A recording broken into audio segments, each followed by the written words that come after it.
Me chamo Gustavo Chagas, sou gerente de operações da Nexen. Acredito que todos aqui já tiveram oportunidade ou já conhecem o trabalho da Nexen, então não vou me alongar em falar muito sobre a empresa, e mais sim em outros assuntos que nós julgamos que é importante para o setor. Sou engenheiro eletricista, então meu assunto aqui ele vai ser um pouquinho mais técnico, não tão massivo, mas são insights técnicos. Sou gerente de operações da Nexen, sou formado em engenharia elétrica, tenho MBA pela FGV, e hoje trabalho com operação da Nexen. Então, tudo que diz respeito aí à parte de logística, suporte, pós-venda, produção, compras, são departamentos que eu toco lá diretamente na Nexen.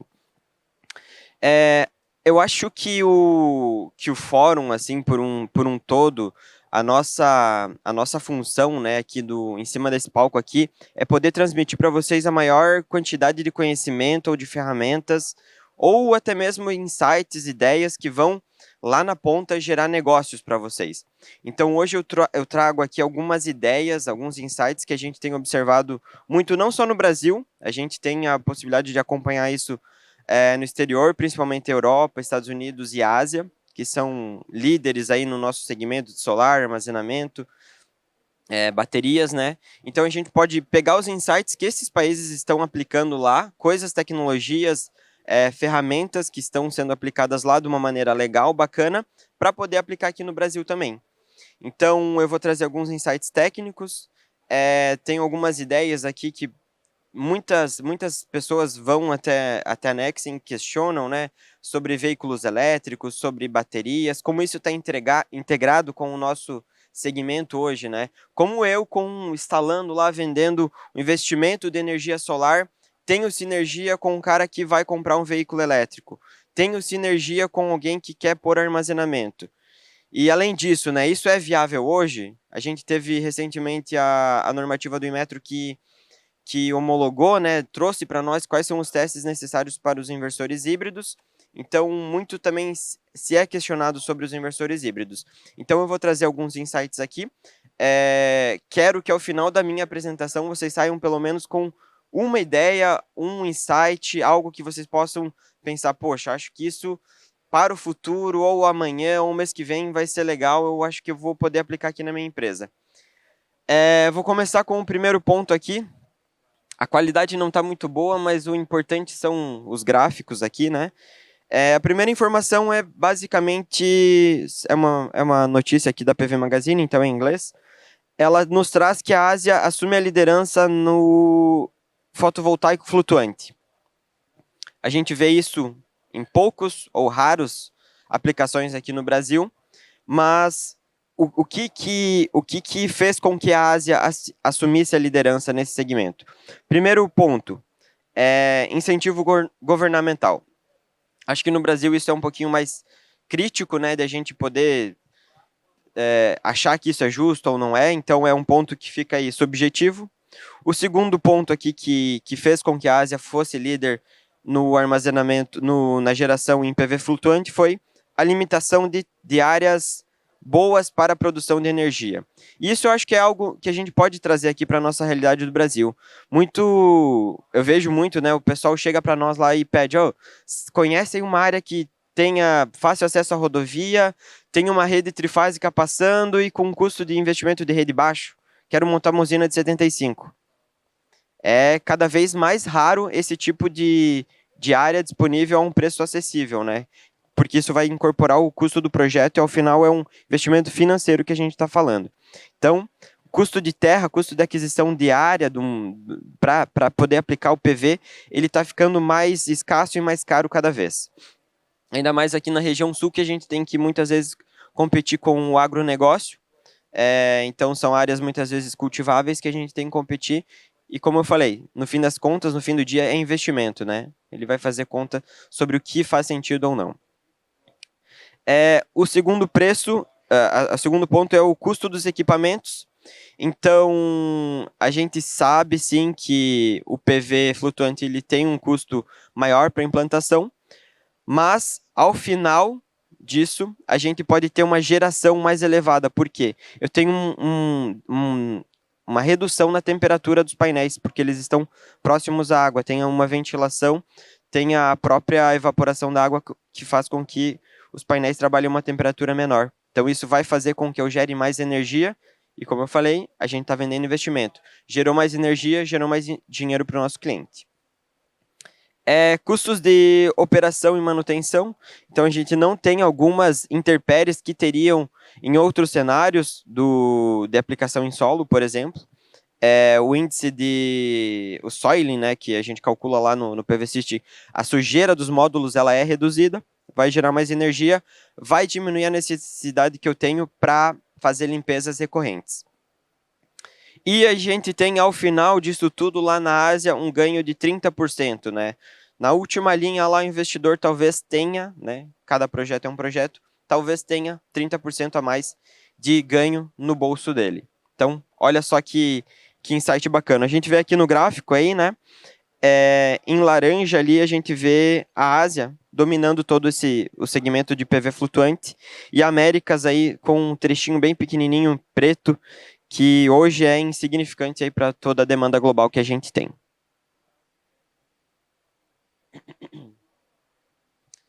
O segundo ponto, acho que agora aqui eu começo uma linha de raciocínio, eu gostaria que vocês tentassem fluir junto às informações aqui, porque ao final a gente vai ter uma surpresa, assim, eu diria, quando a gente conseguir juntar todas as informações que eu vou trazer aqui agora. Então aqui, primeiro gráfico é a demanda global por baterias de íons de lítio, que são as baterias que a gente tem aí hoje o melhor custo-benefício, baterias de alta eficiência e um custo intermediário.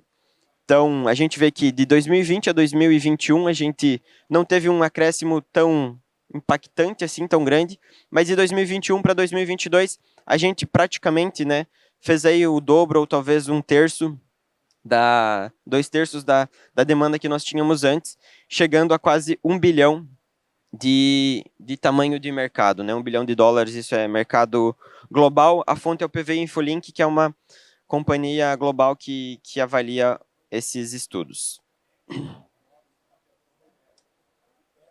Segundo insight, quem está consumindo essas baterias de íons de lítio? Temos aí também 2020, 21, 22, mas se a gente olhar para 2022, o maior mercado, assim, disparado, China. Segundo maior mercado, não sei, tá legal para ver aqui. Em vermelho, China. Em vermelho mais clarinho, rosa, Estados Unidos. Depois entra União Europeia. Então a gente vê. China disparado no consumo de baterias de íons de lítio. Depois disso, Estados Unidos. Depois disso, União Europeia. Aí o mercado quantificado em geração, né? Gigawatt-hora. Tudo que foi consumido nesses países. Próxima informação. Novas vendas realizadas no ano de 2022 de carros elétricos. E aí entram carros híbridos, plug-in, full electric, tudo que seja relacionado, tudo que tem uma bateria integrada. Esse aqui é o mercado de 2022. E aí é um percentual, né? Eles balizam a frota que a gente tem rodando a combustíveis fósseis versus o que tem baterias. Líder disparado, Noruega, por quê? Porque lá a frota de veículos a combustão é muito baixa, então qualquer veículo elétrico que eu coloco, percentualmente, ele vai fazer com que esse número aumente. Depois dele vem quem? China, Europa e União Europeia por um geral, né? Então, olhem só, né? A China é o maior consumidor de baterias elétricas e também um dos maiores consumidores, né, os fabricantes, mercados de veículos elétricos. Deve ter alguma relação com isso, né? Próxima informação. Produção, né? Oferta e demanda global de lítio, de fornecimento de lítio, né? Ingrediente principal lá, matéria-prima principal para a produção das baterias de íons de lítio. A gente vê que em 2020, se eu somar toda a demanda, independente da natureza dela, ela ficou abaixo do supply, né? Embaixo da linha de que o mercado pode fornecer de lítio. Em 2020, essa linha ela ficou muito próxima. 2021, aliás, ela ficou muito próxima. Ou seja, a demanda ela estava muito próxima da oferta. Se eu produzir aí, a gente está falando em torno de 40, né? 40 megatoneladas. Ela estava balizada, a oferta e a demanda estava extremamente equilibrada. Já em 2022, a gente rompe a lei da oferta e demanda e a gente tem muito mais demanda do que oferta. Ou seja, toda a capacidade global de produção de baterias não estava sendo suficiente para atender a demanda que nós tínhamos por baterias de íons de lítio. E aí, quando a gente abre aqui, principalmente a informação de 2022, que fica mais escancarado aí, né? Aqui em vermelhinho, a gente vê que o principal mercado que consumiu essas baterias de íons de lítio foi os veículos elétricos, né? Seguido por... A gente tem um pedacinho pequeno, né, de outros ali, mas também mostra aqui o Energy Storage System, que são as baterias que a gente aplica nos residenciais, ou vai aplicar nos residenciais aqui no Brasil. Mas a gente vê que é muito discrepante, né? Tem muito consumo de baterias por veículos elétricos e pouco para as outras aplicações, ou pouco para armazenamento residencial.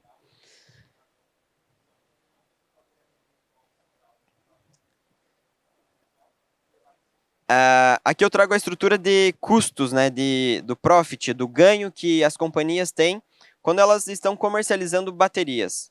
Aqui é a estrutura de custos da LG, que é a segunda maior fabricante a nível mundial de baterias e a maior fora da China. Então, ela tem algumas subsidiárias fora da China, principalmente Estados Unidos e Vietnã, para atender a demanda dos Estados Unidos. E a gente pensa assim, né? Pô, então vamos ver, né? A gente vai avaliar um dos líderes globais em produção de bateria, como que é o ganho deles, né? Como, para quem eles estão vendendo, ou melhor, aonde eles conseguem ganhar mais lucro vendendo, em qual o mercado que eles têm mais yield, mais ganhos de fato lá na última linha na empresa. Em 2022, né, não é o ano fechado, mas eles tiveram o maior ganho deles, né, foi no automotivo, que é o rosa maior ali, ou seja, a margem deles para esse tipo de equipamentos é maior. Seguido por baterias de pequena aplicação, que são baterias de celular, enfim, né, baterias menores. E em cinza, lá em cima, o menor deles é o ESS. Então, aplicações de baterias residenciais que nós utilizamos na nossa casa ou comércio, enfim, né?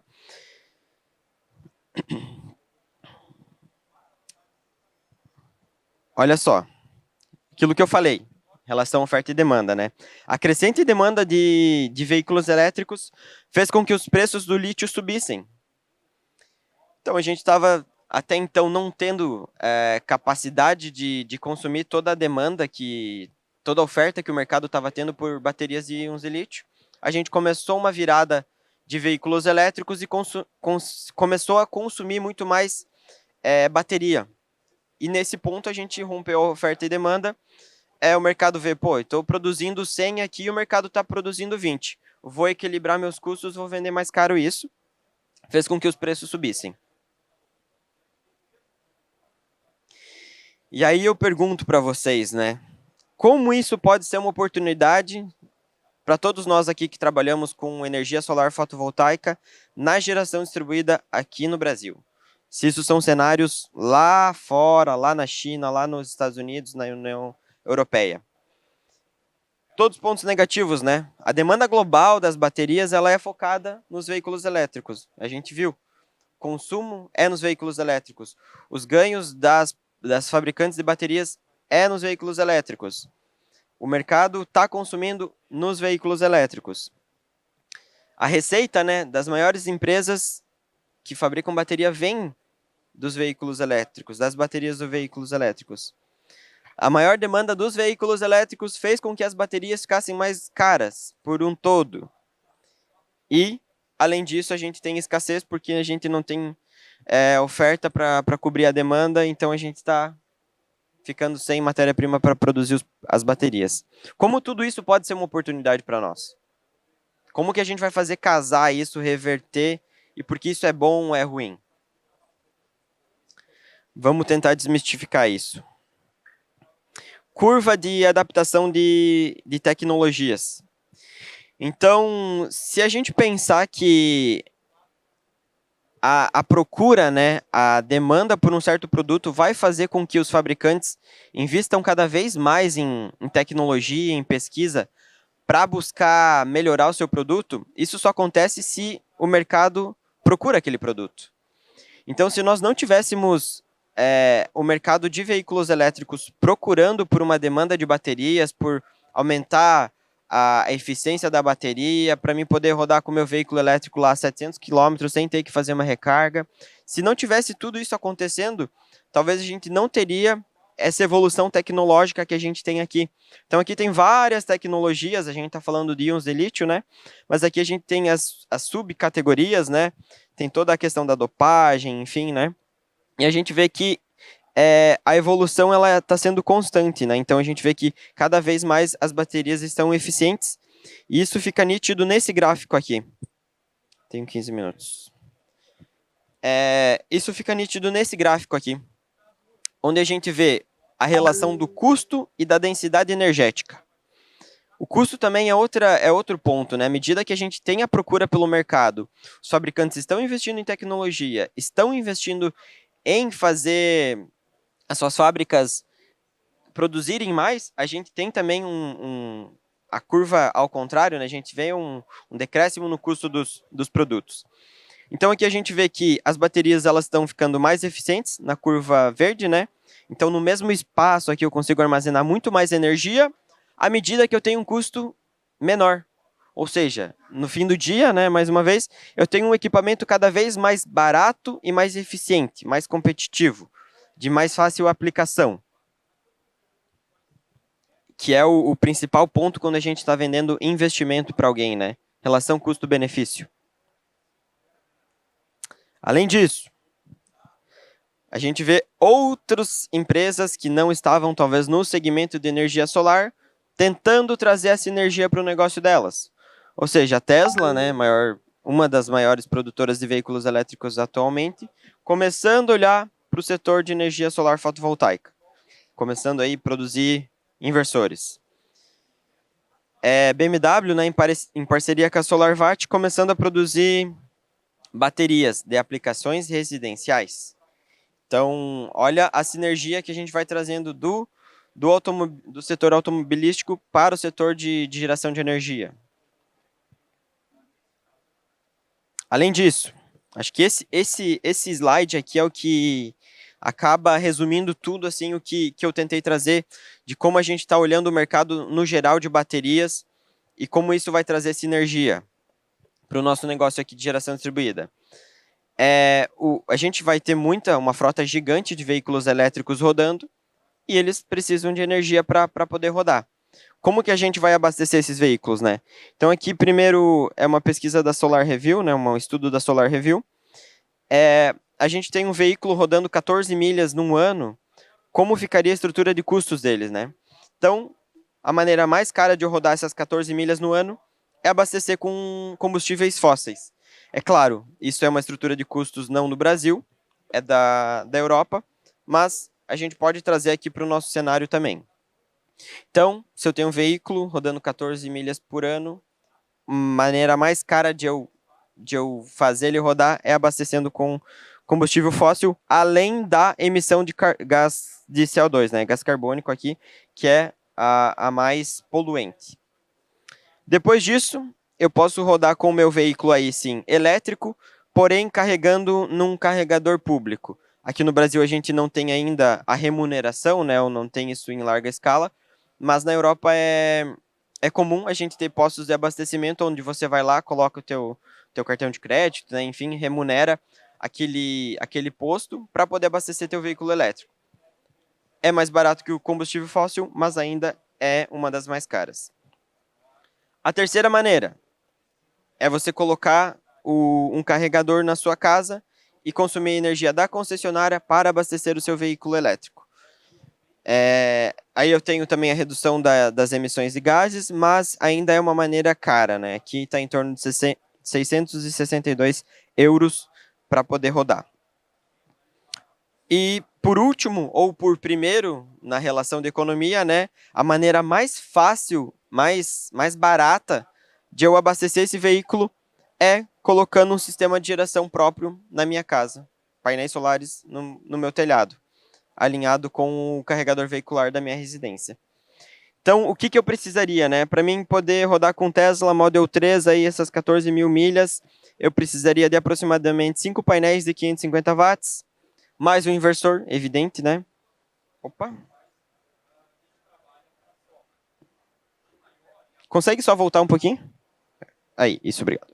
Então, para mim rodar com o Tesla Model 3, eu preciso 5 painéis de 550 watts, mais um inversor para poder fazer a conversão em injeção e um carregador veicular para mim rodar essas 40 milhas por dia.